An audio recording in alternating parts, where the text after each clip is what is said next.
اصدقاء اتصلوا بيا نفهمهم نورمال باسكو ما فهموش المنشور مليح، ولا جات في بالهم تالمو لا يستناو فيا، فرحوا لي مساكن وعيطوا كامل الف مبروك كدا، اللي بعت ميساج، اللي عيطت، اللي كدا، اللي مي لا نتوما لي باج ما تقول لي شتا في تيك توك، شتا اسكو قلت انا، اسكو هدرت، ما هدرتش انا لحد الان، ما كاين والو. هذه حاجه بيد ربي، وانا وزوجي الحمد لله انا قانعين بها، وانا نستناو في رزق ربي يمدو الوقت اللي يحب هو، ولا ما مدهولناش الحمد لله. ولا كانت امور ولا اجراءات اللي نقوموا بها باش يجي هذا المولود ولا يجي هذا المزيود، ولا رايحه نقول لكم هاد انا كي قلت هكا انا مخليه مفاجاه، ودوكا راح نعلن على المفاجاه.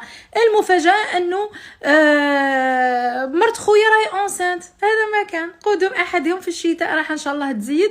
قلتها عندي خويا تعرفوا شحال مقرب ليا، شغل وليدي عينيه راح يجي بيبي راني هذا ما كان.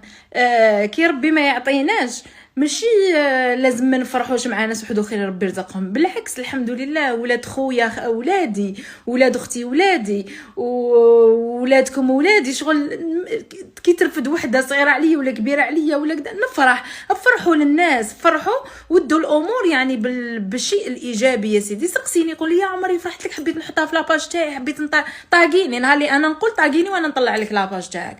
بصح ماشي هكا، ماشي تركبوا الموجه على حساب الناس وتقعدوا تتهفوا في الناس ومن بعد تقولوا